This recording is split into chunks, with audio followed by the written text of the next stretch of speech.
하나님 아버지, 오늘도 우리에게 은혜 베푸셔서 하나님 앞에 이렇게 예배하게 하심을 감사합니다. 우리는 아무 능력도 공로도 자격도 없지만 예수께서 우리를 위하여 죽고 부활하심으로 우리를 의롭다 하시고 하나님의 자녀 되었다 하심으로 이렇게 하나님의 이름을 부르며 기도도 하고 찬양도 하고 말씀도 나누게 하여 주셨사오니 이 시간과 기회를 귀히 여기고 잘 사용하는 거룩한 교회가 되게 하여 주시옵소서. 믿음으로 언금한 손길들 위에 복을 주시고 특별히 우리 애와 달리 또 여러 가지 어려움과 힘든 일 가운데 있는 이들을 위하여 마음과 손을 펴서 애쓴 이들을 기억하여 주셔서 하나님이 갚으시겠다 약속하신 말씀대로 응답을 얻도록 도와주시옵소서. 예수님의 이름으로 기도하였습니다. 아멘. 하나님의 말씀은 신명기 15장 7절에서 11절까지 말씀을 함께 합독하겠습니다. 신명기 15장 7절에서 11절까지 말씀입니다. 함께 읽습니다. 시작. 내 하나님 여호와께서 내게 주신 땅 어느 성읍에서든지 가난한 형제가 너와 함께 거주하거든 그 가난한 형제에게 내 마음을 완악하게 하지 말며 내 손을 움켜쥐지 말고 반드시 내 손을 그에게 펴서 그에게 필요한 대로 쓸 것을 넉넉히 부어주라. 삼가 너는 마음에 악한 생각을 품지 말라. 곧 이르기를 일곱째 해 면제년이 가까이 왔다 하고 내 궁핍한 형제를 악한 눈으로 바라보며 아무것도 주지 아니하니 그가 너를 여호와께 호소하리니 그것이 내게 죄가 되리라. 너는 반드시 그에게 줄 것이요 줄 때에는 아끼는 마음을 품지 말 것이니라. 이로 말미암아 내 하나님 여호와께서 내가 하는 모든 일과 내 손이 닿는 모든 일에 내게 복을 주시리라. 땅에는 언제든지 가난한 자가 그치지 아니하겠으며 내가 내게 명령하여 이르노니 너는 반드시 내 땅 안에 내 형제 중 곤란한 자와 궁핍한 자에게 내 손을 펼지니라.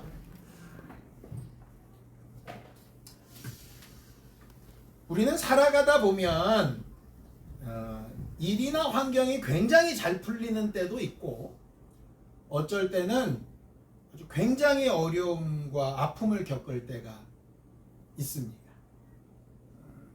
여러분들 인생을 뒤돌아보면 어떤 기억이 더 많으세요? 되게 잘 되고 행복했던 때가 더 많으세요? 어렵고 안 되고 힘들었을 때가 더 많으세요?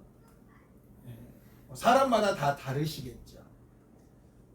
오늘 이제 아침에 교회 와서 우연찮게 우리 교회가 개척되면서부터 2019년까지 수련회 갔던 사진들이 걸려 있었던 벽을 이렇게 좀 유심히 보게 됐어요.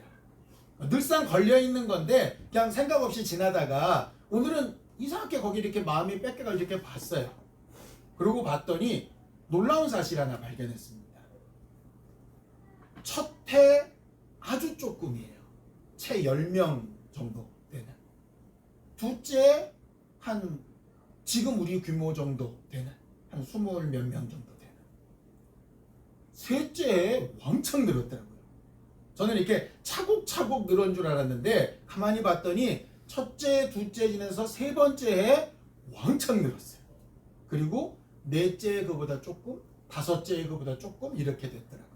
그러니까는 언제 우리 교회가 변화가 확 됐나 이렇게 봤더니 둘째 해하고 셋째 사이에 왕창 늘었어요. 저는 차곡차곡 성장했다고 생각했거든요. 그러니까 우리가 셋째 해, 넷째 해, 다섯째 해 굉장히 많아져가지고 5, 60명 가까이 됐었으니까요. 예배당도 일로 올라오고 막 이렇게 됐었죠. 그러니까 처음 시작할 때는 작은 줄도 모르고 무지하게 행복했고, 셋째, 넷째, 다섯째에는 너무 커져가지고 어떻게 해야 될지를 모르는 벅찬 마음에 막 지냈고, 코로나가 지내면서 어떻게 됐나 봤더니 2년하고 3년 사이쯤에 지금 우리가 다시 돌아갔구나, 이런 생각이 들었어요. 그러면서 무슨 생각이 들었냐, 여기서 3년째로 갈 수도 있고 그냥 2년째로 머물 수도 있고 그렇게 되겠다. 그리고 또 한 가지 위안은, 그래도 첫째 해 쪽으로 떨어지지는 않았네, 이런 생각이 들었어요. 그냥 제 스스로 생각이 든 겁니다. 그래서 뭐가 되게 어렵거나 그런 게 아니라 어떤 과정을 겪어서 굉장히 부흥이 됐다가 지금은 다시 또 둘째와 셋째 사이쯤 가 있는 거구나, 이런 생각이 이제 들었던 거죠. 근데 굉장히 이렇게 막 많아졌다가 숫자가 줄고 하니까 마음 한구석에 굉장히 막 실패한 것 같은 느낌이 막 이렇게 저도 모르는 사이에 몇 년 동안 계속 들어왔던 것 같아요. 아마 제가 그랬으니 여러분들도 아마 그런 마음이 혹 들지 않았을까? 그런 생각이 드는 겁니다. 왜 이런 말을 아주 길게 하느냐? 살아가다 보면 실제와 다른 자기 마음이나 감정이나 생각 때문에 이렇게 판단을 잘못하는 경우들이 많이 생기잖아요. 특별히 자기한테 유익할 때에 이렇게 생각하고 판단하는 거랑 또 남들이 행동하는 거를 판단하는 거랑 그 기준이 이렇게 다를 때가 꽤 많이 있어요.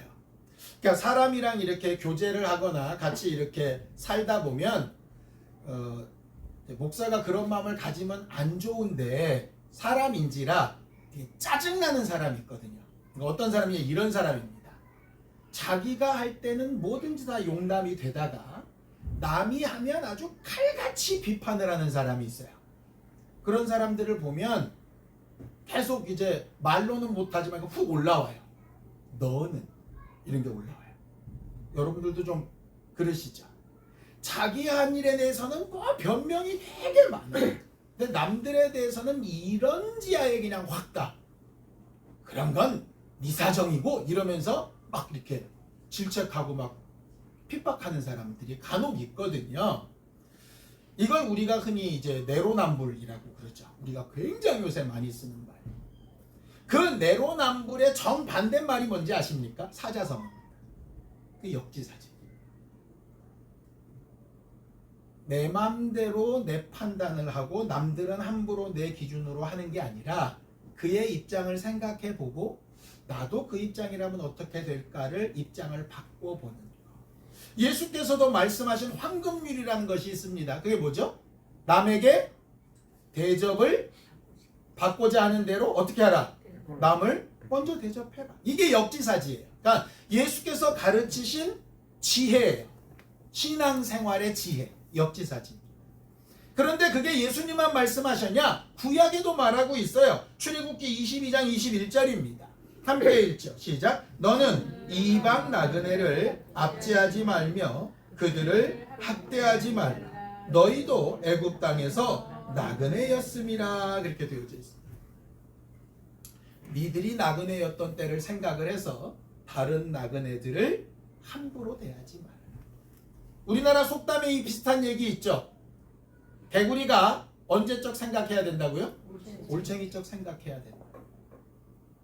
개구리가 올챙이적 생각을 못하며 사는 것을 성경은 뭐라고 표현하느냐? 은혜를 헛되이 받은 삶이라고 이야기합니다. 이런 겁니다. 우리가 언제부터 예수의 공로로 의인이 됐다고 남들에 대해서 저 사람 이런 죄인이고 저 사람 저거 잘못했고 저 사람은 저렇게 살면 안 되고 이렇게 말하느냐. 우리가 언제부터 예수 믿고 언제부터 하나님의 자녀가 됐고 언제부터 의인이 됐고 언제부터 그렇게 잘났습니까? 우리도 그 사람보다 더 못할 수 있는 죄인이었잖아요. 그런 죄인을 하나님이 우리처럼 만드셨잖아요. 그럼 그도 하나님이 그렇게 만드실 수 있을 거잖아요. 그런데 왜 나는 가망이 있고 그는 가망이 없는 것처럼 함부로 그렇게 단언하느냐라고 말하는 거죠. 그게 은혜를 헛되이 받는 삶이라. 그 대표적인 예가 뭐냐? 예수께서 비유로 말씀하셨던 1만 달란트 빚진 자의 비유입니다. 1만 달란트 빚진 자가 탕감 받았습니다. 그리고 나서는 어떻게 하죠? 자기한테 100데나리온 빚진 동관 하나를 멱살 잡고 막 흔들어서 빚 갚으라고 난리를 치죠. 방금 전까지 자기가 엄청난 빚을 탕감받은 사람인데 그걸 싹 까먹으면 어떻게 되느냐? 내로남불하게 됩니다.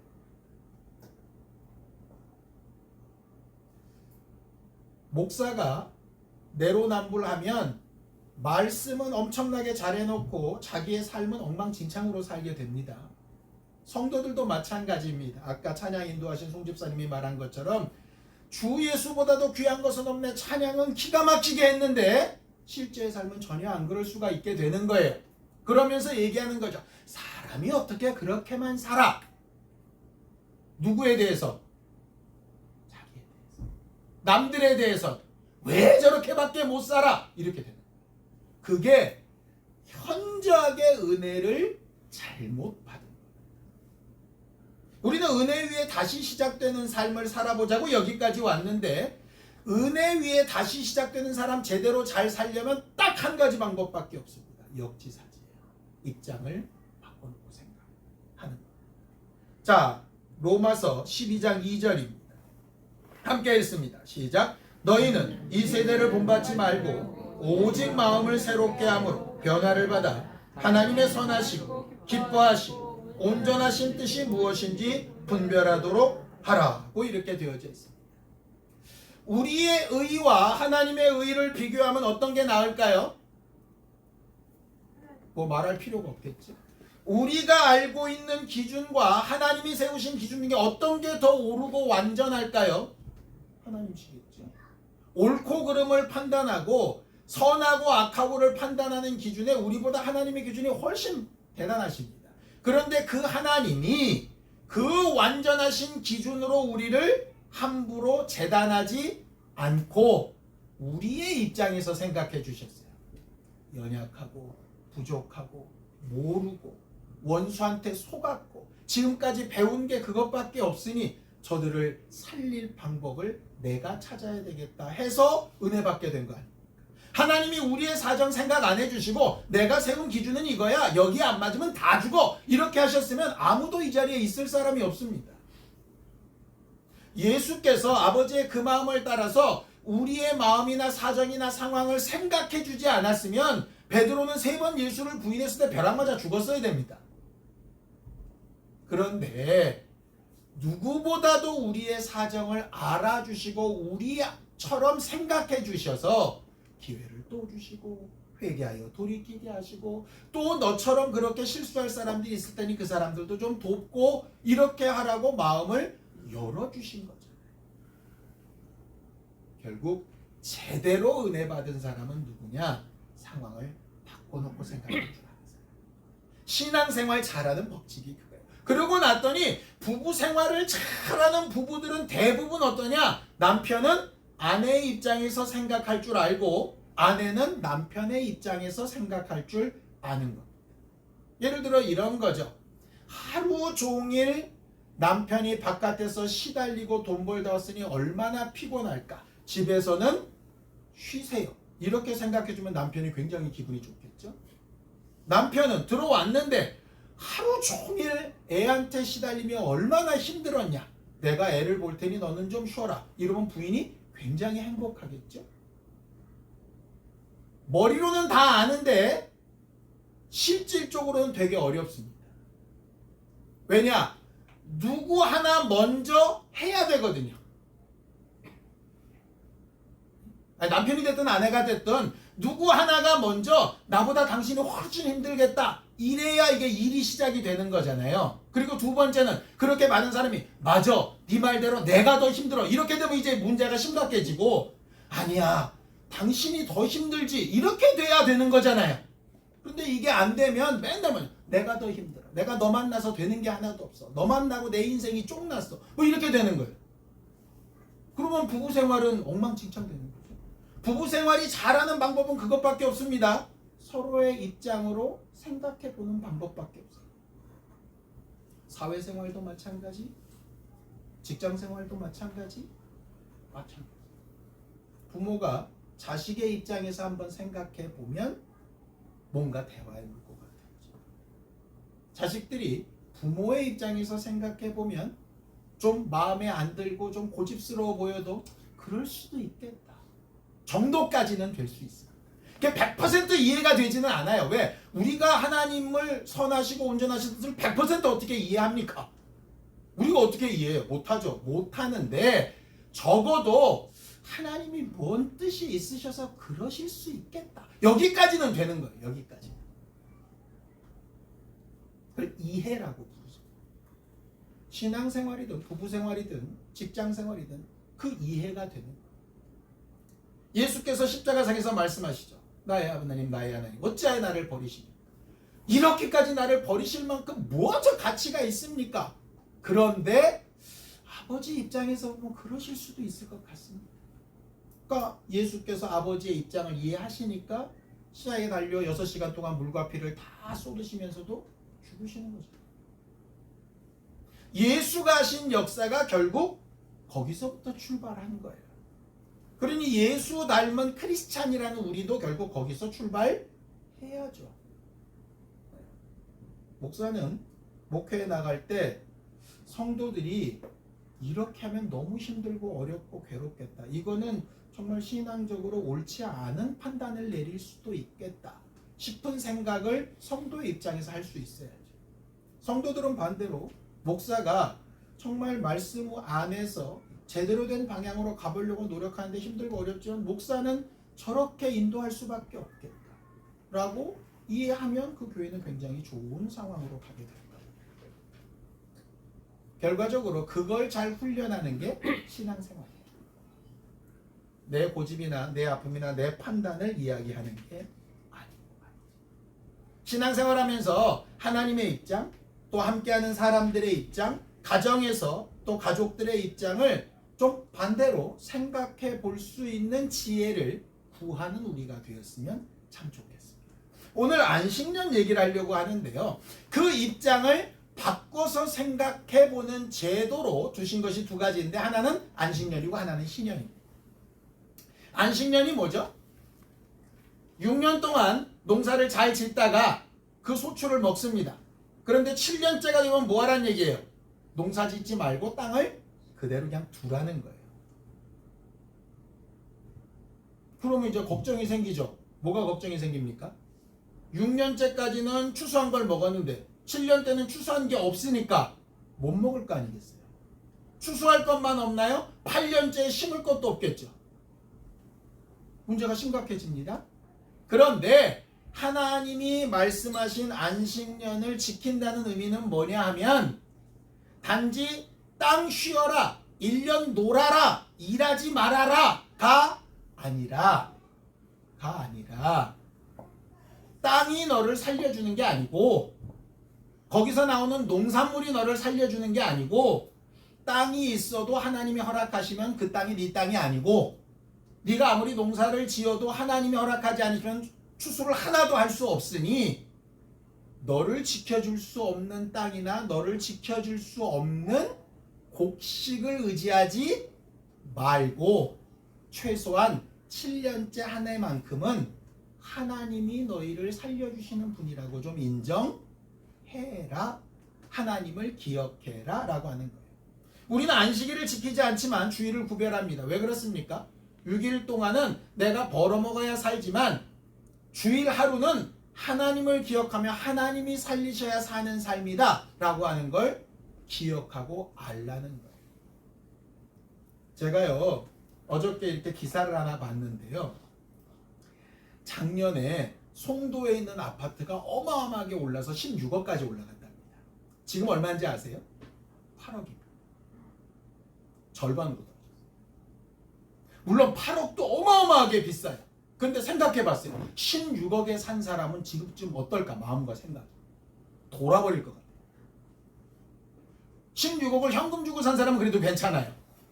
현금 8억 있었는데 8억 대출 받아서 산 사람은 어떻게?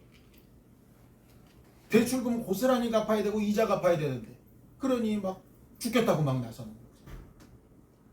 그 당시 16억의 아파트 살 때는 무슨 생각이었겠습니까?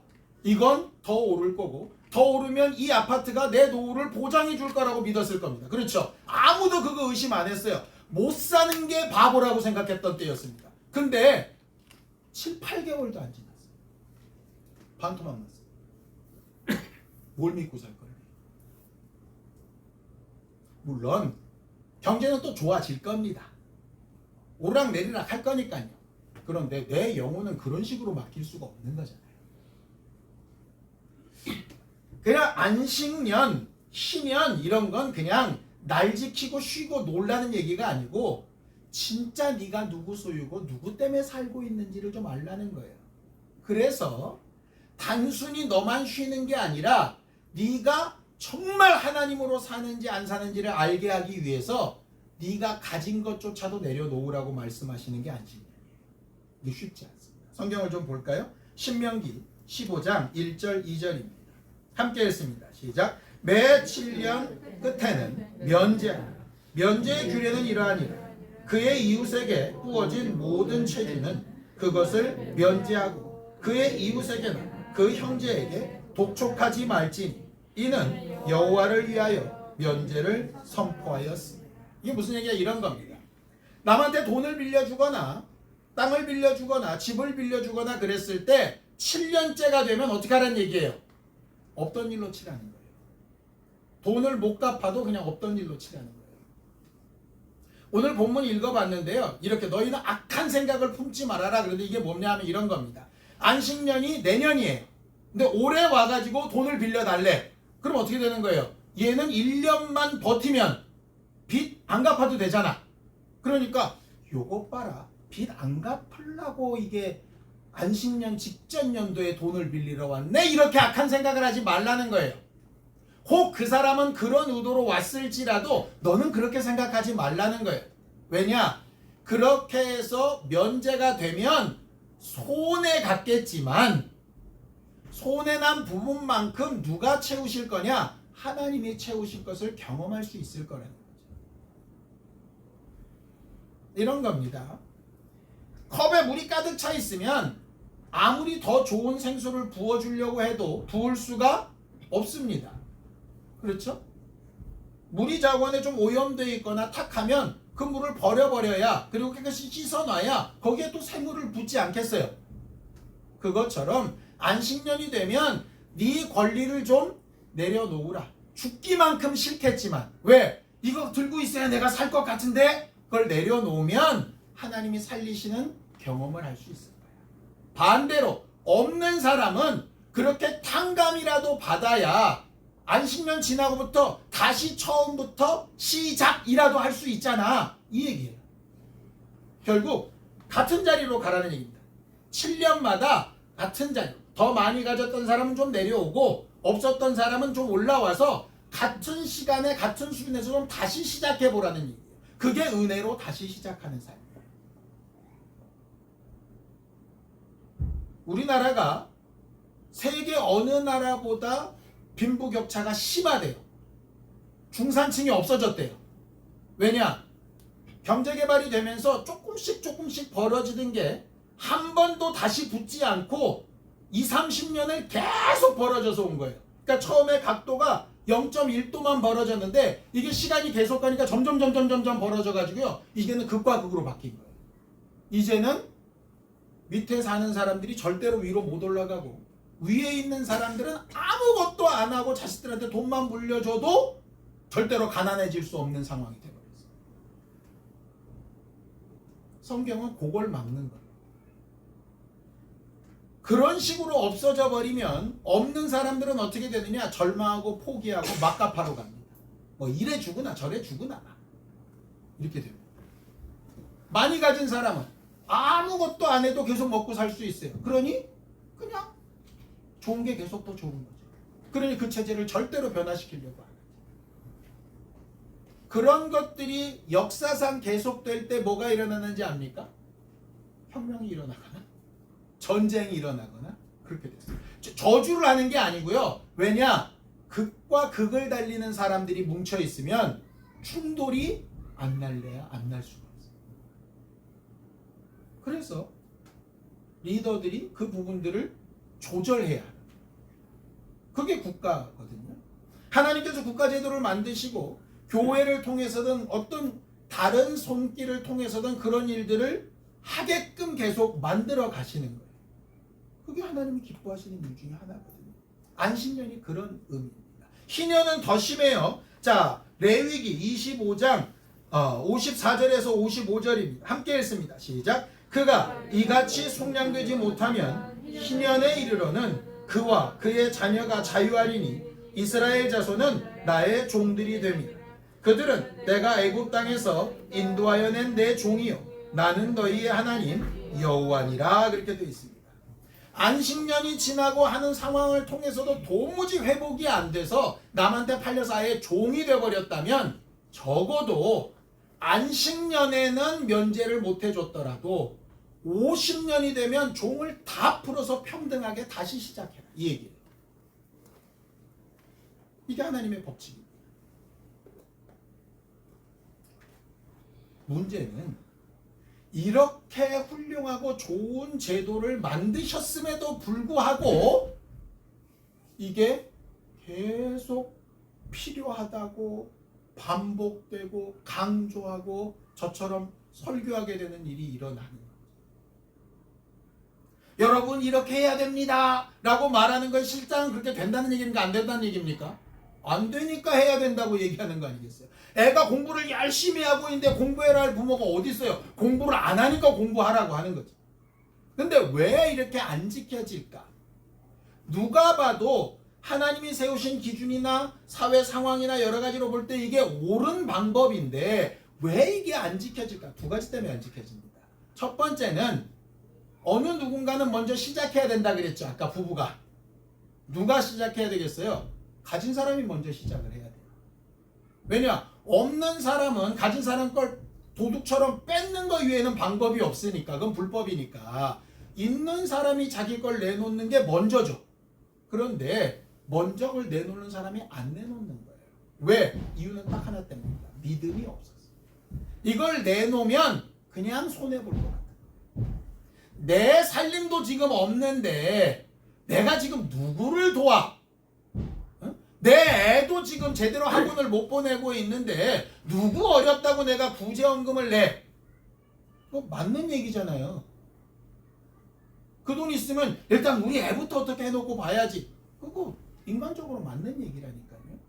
근데 믿음은 내 아이의 부분을 하나님께서 도우시게 하려면 내가 하나님의 법칙대로 살고 나머지는 하나님께서 우리 아이를 책임져 주시길래 기도해야 되겠다. 이게 믿음인데 이게 잘 안 되는 거죠. 하나님보다 뭐가 가까울 것 같냐? 내가 안 쓰고 모은 이 돈이 내 아이를 성공시킬 것 같은 거예요. 그러니까 절대로 못 씁니다. 내 시간, 내 환경, 내 형편, 내 명예 전부 다 못 씁니다. 성경을 좀 볼까요? 예레미야 34장 17절입니다. 함께 읽습니다. 시작. 그러므로 여호와께서 이와 같이 말씀하십니다. 너희가 나에게 순종하지 아니하고 각기 형제와 이웃에게 자유를 선포한 것을 실행하지 아니하였은즉 내가 너희를 대적하여 칼과 전염병과 기근에게 자유를 주리라. 여호와의 말씀이니라. 내가 너희를 세계 여러 나라 가운데 흩어지게 할 것이라 그랬습니다. 이게 뭐냐면 바벨론 70년 포로기에 간다는 예언을 예레미야가 한 거예요. 근데 왜 이스라엘이 예루살렘 성정도 멸망하고 다 이스라엘 민족들이 바벨론을 가서 70년이나 이방 생활을 해야 되느냐? 이유는 뭐냐면 너희에게 명한 대로 너희 형제들을 자유하게 풀어주라고 했더니 안 풀어줬어. 너희가 그들을 자유하게 하지 않았기 때문에 내가 다른 것을 자유하게 만들 거야. 뭐예요? 칼과 전염병과 기근. 이게 무슨 얘기냐면 이런 겁니다. 전쟁이나 전염병이나 기근은 없는 게 정상이고 있으면 재수 없는 것. 이게 우리들의 생각인데 하나님은 전쟁이나 전염병이나 가난은 늘상 있는 건데 하나님께서 부자유하게 가둬놓으셨다는 거예요. 이 개념이 굉장히 달라요. 쉽게 얘기할까요? 저는 노동자들의 권리가 어느 정도는 필요하다고 생각합니다. 근데 이게 너무 오버가 되면 문제가 심각하다고 생각해요. 이유는 뭐냐? 기업이나 고용주가 노동자를 처음에 이렇게 택해주지 않으면 그 사람이 어떻게 일하고 월급을 받겠어요? 그죠?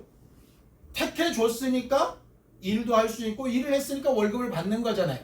물론 그걸 핑계로 너무 악독하게 하는 건 분명히 잘못된 게 맞습니다. 근데 근원적인 문제는 그럼 처음부터 내가 너를 고용 안 하면 어떡할 거야? 이런 문제가 심각해지는 거예요. 근데 당연히 나는 고용된 걸로 치고 시작을 하면 이게 답이 잘 안 나오게 되죠. 하나님과의 관계도 마찬가지입니다. 병 걸리고 원망하고 어려움 생기면 원망하고 뭔 문제가 생기면 하나님 비난하고 이렇게 합니다. 뭐 그럴 수 있어요. 우리 입장에서 그럴 수 있어요. 근데 거꾸로 하나님의 입장에서 생각해 보자고요. 하나님이 의무적으로 반드시 우리를 그렇게 보호하시기만 해야 될 의무가 어디 있어요? 하나님이 우리의 죄악된 모습이나 삶을 참고 보셔야 되는 의무가 어디 있냐? 하나님이 그렇게 정하셨기 때문이죠. 그러니까 하나님이 정하셔서 보호하시던 걸 하나님이 그냥 저주나 이런 것들을 풀어놓아 너희들이 스스로 책임져라 이렇게 하시면 할 말이 없는 거예요, 사실은. 그런데 우리는 언제부턴가 어떻게 하나님이 우리한테 이러실 수가 있냐고. 이럴 수 있는. 간혹 엉덩이에 뿔난 자식들이 부모들한테 그러죠. 이러려고 낳았냐고. 사실은 말이 안 되는 거예요. 부모가 낳아주질 않았으면 아예 지가 존재하지도 않는데 무슨 어느 틈엔가 기본 이상은 내 권리라고 착각하게 돼. 오늘 그래서 그 말씀하시는 거예요. 내가 전쟁이나 기근이나 전염병을 내가 붙들어줘서 지금까지 네가 그렇게 살았는데 내 명대로 네가 네 형제들을 풀어놓아 자유롭게 하지 않아? 돕지 않아? 그럼 나도 안 도와. 그러면 어떻게 될까? 이렇게 되는 거예요. 그리고 나서 70년이라는 숫자가 왜 나왔느냐? 이렇게 나왔습니다. 역대하 36장 21절이에요. 함께 읽습니다. 시작. 이에 토지가 황폐하여 땅이 안식년을 누림같이 안식하여 70년을 지냈으니 여호와께서 예레미야 입으로 하신 말씀이 이루어졌다. 이거 무슨 얘기냐면 왜 굳이 바벨론 70년이냐? 이스라엘 민족이 어겼던 안식년이 70번이에요. 그래서 딱 70년. 근데 안식년 때 그들이 제사 안 드리고 번제 안 하고 헌신 안 하고 속죄제 안 드리고 속죄일 안 하고 나팔절 안 지켰을까요? 다 지켰어요. 다 지켰는데 뭘 안 하느냐? 자기한테 손해나는 짓을 안 해. 그러니까 하나님께서 그렇게 너희가 가진 것으로 살 수 있다고 생각해? 그럼 너희가 가진 것으로 살 수 없다는 걸 내가 보여줄게. 억하심정이 있으셔서가 아니라요. 잘못된 판단과 선택을 하면 그렇게 징계하실 수밖에 없는 거죠. 그래야 사생자가 아니라 참 자식 아니겠습니까? 이렇게 먼저 가지고 누리는 자들이 말씀대로 살지 않으면 반드시 그 결과와 대가가 있게 되어져 있습니다. 택하신 백성이라도 구원받은 사람이라도 마찬가지입니다. 그러니 우리에게 물질도 필요하고 우리 환경이나 형편도 필요하지만 정말 하나님의 말씀대로 우리가 손을 펴고 아까워하는 마음을 내려놓고 뭔가를 해야 될 때에는 하나님의 말씀대로 내 자신을 움직일 수 있는 힘이 있었으면 좋겠어요. 그게 은혜 받을 수 있는 길. 두 번째는 뭐냐? 그들이 그렇게 풀어놓아주고 자유케 해도 문제가 뭐냐? 이것 때문입니다. 신명기 15장 11절입니다. 함께 읽습니다. 시작. 땅에는 언제든지 가난한 자가 그치지 아니하겠으므로 내가 내게 명령하여 이르노니 너는 반드시 내 땅 안에 내 형제 중 곤란한 자와 궁핍한 자에게 내 손을 펼치. 무슨 얘기냐? 그렇게 잘 지켜서 나누고 베풀어 줘도 시간이 가면 어려운 사람은 또 반드시 생긴다. 게을러서 그러든 문제가 있어서 그러든 어떤 형태로든 생긴다. 예수께서도 똑같이 말씀하셨어요. 향유 옥합을 깨뜨린 막달라 마리아 사건을 보면서 가룟 유다가 막 뭐라고 얘기하죠. 저거 300데나리온 판에서 가난한 사람 주면 얼마나 좋을까? 예수께서 뭐라고 얘기하십니까? 가난한 자들은 너희와 항상 함께 있어. 이거 팔아서 지금 쓴다고 해결되는 문제가 아니다. 그건 너희들이 일평생을 두고 너희에게 기회가 주어지는 동안 계속 도우면서 살아가야 될 사람들이다 라고 얘기하셨어요. 무슨 얘기입니까? 이 땅에 교회가 계속 존재하는 이유, 예수 믿는 사람들이 존재하는 이유는 생명이 없고 생명력이 없고 또 여러 가지 어려움과 아픔에 눌려서 자유가 없고 가난 때문에 뭘 생각하거나 소망을 꿈꿔보지도 못하는 사람들이 계속해서 주님 오실 날까지 있을 것이기 때문에 그들에게 복음도 나누고 생명도 나누고 물질도 나누고 삶도 나누고 하는 일을 위해서 교회는 계속 존재해야 되고 안식년은 계속 돌아와야 되고 그렇게 풀어주고 풀어줘도 희년은 또 돌아와야 된다. 이걸 영적으로 바꾸면 어떻게 되는지 압니까? 가난한 자의 저주처럼 죄 짓는 저주가 아무리 회개하고 아무리 새로 시작해도 또 우리는 죄로 돌아갈 거기 때문에 은혜가 필요한 사람들이다 라고 얘기합니다. 안식년의 의미를 알자고 제가 설교 제목을 정했는데요. 안식년의 의미를 압시다 자꾸 이러면 가난한 사람들한테만 좋은 거라는 착각에 빠지기 쉽습니다. 두 가지입니다. 가지고 넉넉한 사람은 가지고 넉넉한 것을 의지하는 어리석은 부자처럼 살지 않고 자기 소유를 좀 빼서 나눈 빈자리에 하나님의 도우심을 받을 수 있는 기회가 새로 생긴다는 복이 있어요. 여러분들이 인정하기 싫지만 그게 하나님이 말씀하신 거예요. 야, 나한테 일할 기회를 좀 줘. 네 삶의 목적이나 네 재무 컨설팅이나 그냥 딱 맞춰서 해가지고 하나님인 내가 너희 삶에 들어가지 못하게 하지 말고 좀 일정 부분 비워놓으면 내가 너희가 생각했던 것보다 훨씬 더 낫게 너희를 도울 수 있어. 나로 좀 일할 수 있는 공간을 줘. 이게 안식년을 명하신 하나님의 은혜예요. 반대로 너무 없고 힘들고 아픈 사람들은 그 상황이 끝이야, 절망이야, 나는 소망이 없어. 제발 그렇게 무너지지 말고 괜한 자존심 세워서 그냥 곧 죽어도 나는 내 힘으로 살아. 제발 그러지 말고 나를 통해서 도움이 오는 것들을 좀 받아들여서 힘을 얻고 물을 마시고 음식을 먹고 몸을 좀 새롭게 한 이후에 다시 한번 주신 기회에 너도 도움을 받는 사람이 아니라 돕는 자가 좀 되는 기회를 삼았으면 좋겠어. 이게 안식년의 본래예요. 은혜 위에 다시 시작되는 삶은요, 요 두 가지 중에 하나를 선택하는 거예요. 저는 가능하면 여러분들이 첫 번째에 속했으면 좋겠어요.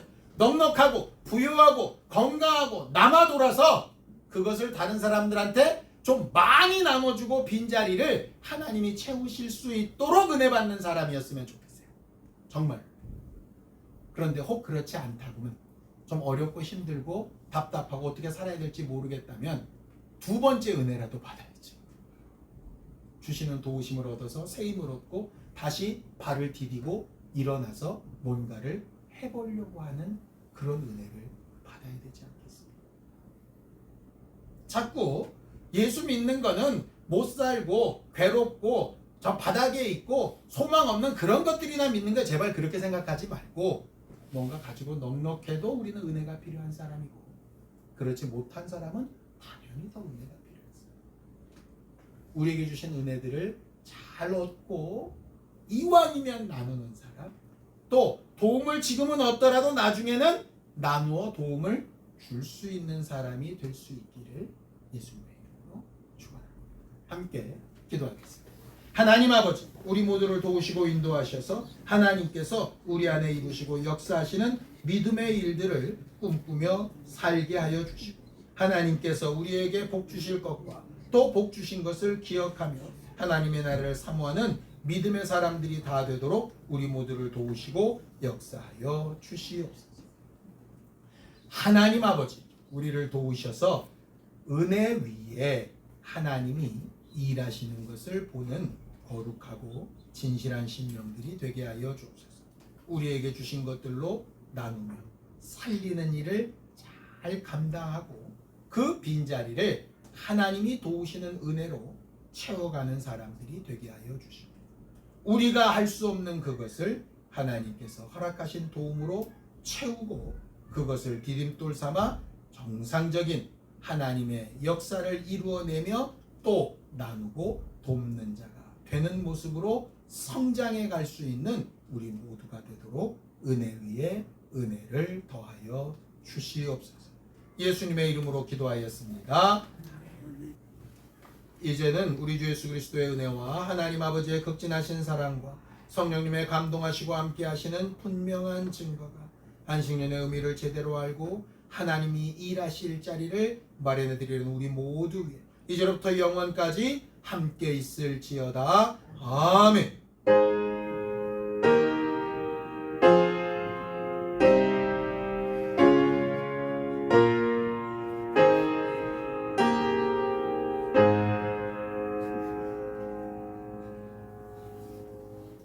이번 한 주간 하나님께서 우리를 도우시는 증거를 많이 보는 우리 모두가 되기 바랍니다. 수고하셨습니다. 감사합니다.